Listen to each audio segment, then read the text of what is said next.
Olá pessoal, gostaria de agradecer a comissão organizadora do Dia Nacional de Consciência Negra, que está acontecendo agora 20 de novembro de 2020 no campus São Cristóvão do Instituto Federal de Sergipe.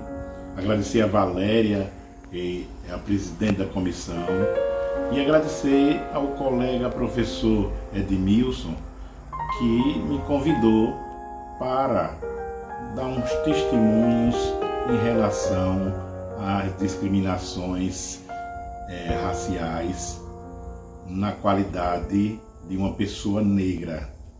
Então, eu primeiro gostaria de dizer que o Dia Nacional da Consciência Negra deveria ser todo dia, e não somente um, mas este é marcado legalmente desde 2011 para que se faça um alerta sobre a discriminação que é sofrida por nós negros, por nós negras no Brasil. Então, os testemunhos que eu vou colocar aqui são testemunhos em relação à minha vida profissional e minha vida pessoal. Então, o convite foi feito para que eu colocasse como eu cheguei a galgar êxito ou sucesso na minha vida profissional sendo uma pessoa negra. Então, eu vou começar pela minha descendência. Eu sou filho de um casal onde o meu pai é negro, filho de africano. Minha mãe é filha de índia. Então, eu nasci com essa cutis e que não nega eu participar desta raça que deve ter o acolhimento de todos. Bom, então eu sou um professor de matemática, ex-professor de música e tenho 66 anos, dos quais 48 de vida profissional na educação. Eu gostaria de dizer que a luta tem que continuar. Tem que continuar porque o racismo é um crime. E sendo assim, nós deveremos lutar para que aquelas pessoas que desavisadas ou avisadas pratiquem o racismo paguem por este crime. Minha vida profissional começou muito cedo, com a tenra idade.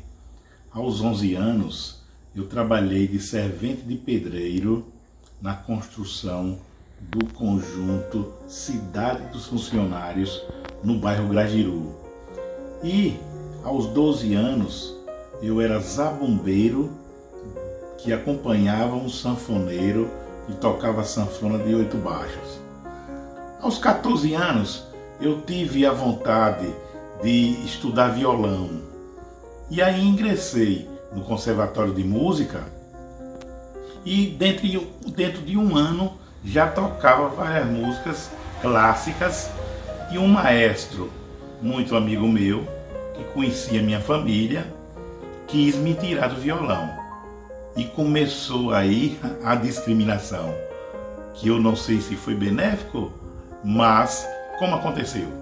O maestro disse: você não vai continuar a estudar violão. Eu conheço sua família de gente negra e pobre, e você vai estudar violão, no máximo você vai tomar cachaça tocando violão. Você vai estudar violoncelo, que nós precisamos de violoncelista na orquestra sinfônica. E aí eu passei a estudar violoncelo e tocava na orquestra sinfônica bombo. Depois de 2, 3 anos que eu já estava executando mais ou menos, passei a estagiar na Orquestra Sinfônica de Sergipe, onde toquei durante 25 anos. E quando aos 18 anos eu fiz vestibular para matemática, mas antes de ingressar na Universidade Federal de Sergipe, eu já dava aula de educação musical. Fui contratado pelo Estado. Naquela época não tinha curso superior quase. As pessoas para cursarem tinham que ir para outro estado, normalmente para a Bahia, para Salvador. E aí, eu dando aula de educação musical, passei no vestibular para a licenciatura em matemática e passei a lecionar matemática no estado, no Colégio Costa Silva. Mas meu sonho era ensinar na então Escola Técnica Federal de Sergipe. E aconteceu dando cursos de preparação para os profissionais que iriam ingressar na então Nitrofértil. Depois eu resolvi fazer o mestrado e fui para Fortaleza, passei 2 meses fazendo o curso de iniciação científica, fui aprovado com E para ingressar no mestrado, retornei para passar o carnaval em Aracaju e apareceu um emprego, como se diz entre aspas, na minha porta, um emprego federal para ir dar aulas em Catu, na Escola Agrotécnica Federal de Catu. E aí, não sei se de maneira discriminada também, novamente, esta pessoa me orientou para que eu não continuasse o mestrado, ou não ingressasse no mestrado, e que abarcasse esse emprego federal, que depois eu faria o tal mestrado. E assim foi feito. Fui para Catu e passei 4 anos, 7 meses e 5 dias, dando aula de matemática. De lá, eu resolvi, de forma agoniada, retornar para Aracaju, por problemas familiares, pois eu criava 5 sobrinhos, que também eram, e existem 4 negros. Então, tentei a transferência e vim para, então, a Escola Técnica Federal de Sergipe, onde eu fui coordenador de matemática, depois coordenador de ensino.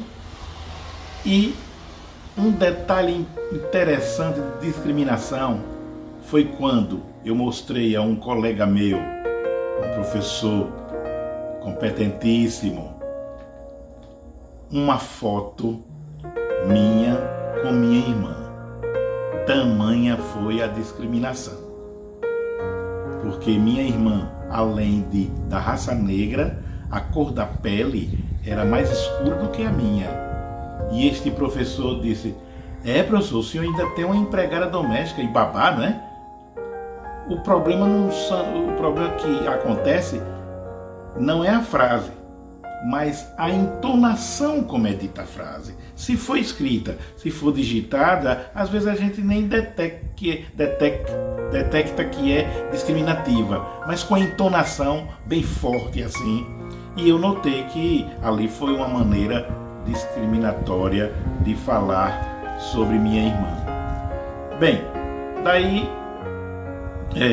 na então Escola Técnica Federal de Sergipe, que depois passou a ser Cefet, eu fui convidado para criar, juntamente com mais diretores, a Escola Agrotécnica Federal de Santa Inês, na Bahia, onde passei quase 13 anos. Era uma escola que eu dizia que era um dos meus amores, e ainda a considero, porque lá eu cheguei dormindo num colchonete, não tinha estrutura ainda, mas a escola era linda. E a gente começar um trabalho desse é muito benéfico profissionalmente. E depois ver os frutos. Lá era uma escola muito organizada, eu sempre muito exigente comigo mesmo e querendo transferir as minhas exigências para outrem.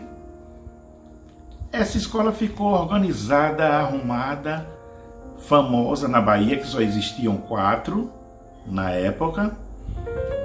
Então, voltei para Aracaju. Voltei para Aracaju em 2007, para então Escola Agrotécnica Federal de São Cristóvão, onde passei 7 meses. E nesses 7 meses já veio outra frase discriminatória que não foi em relação à Escola Agrotécnica Federal de São Cristóvão, mas em relação à Escola Agrotécnica Federal de Santa Inês. No encontro que aconteceu, conversando com 2 servidores de lá, eles comentaram que um professor de um componente curricular, que eu não vou falar aqui, dissera: realmente, se o Negão tivesse aqui, a escola estava organizada. Essa frase com essa entonação é uma frase discriminativa. Então foi outro momento que eu sofri a discriminação.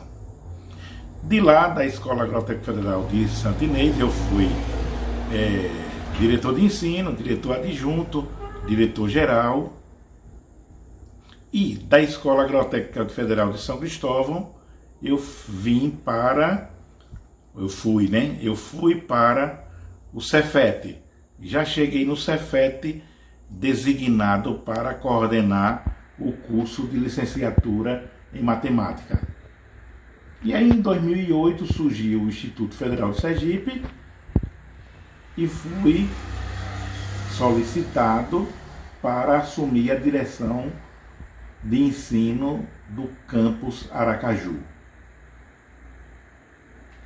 De direção de ensino do campus Aracaju, outro convite para a Bahia. Fui para o Instituto Federal Baiano, ou IFE Baiano, onde lá fui diretor de assuntos estudantis e diretor e pró-reitor de desenvolvimento institucional, que é PRODIN.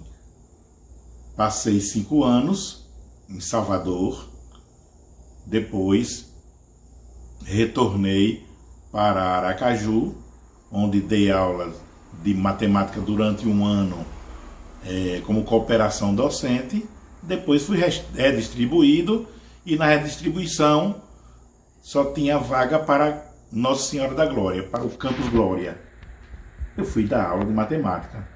Passei 7 a 8 meses dando aula de matemática e surgiu um processo eleitoral para diretor-geral. E aí alguns colegas meus disseram: por que você não se candidata?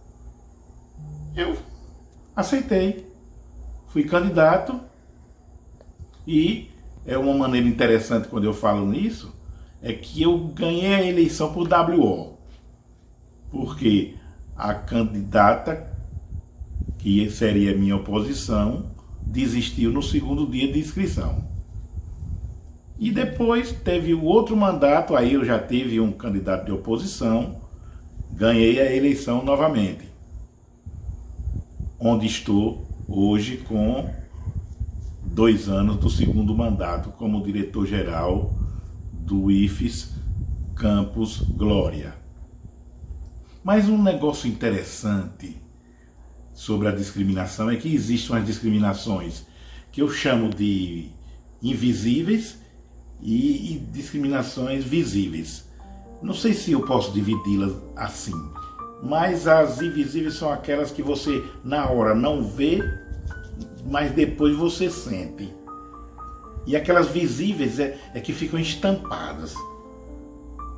E eu sofri, que hoje o que chamam de bullying, na época eu sofri demais. Como eu gosto muito de humor, entre aspas, saí pela tangente. Mas no meu íntimo eu senti. Para vocês terem uma ideia, quase todos os tipos de macaco que existem na face da Terra eu tive como apelidos. Acham que eu gostei? Não.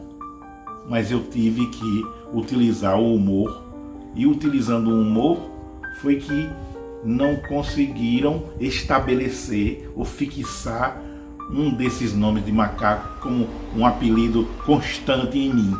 Mudavam para ver se pegavam e nada. Então, pessoal, era isso que eu tinha para falar sobre mim. Continuo trabalhando muito.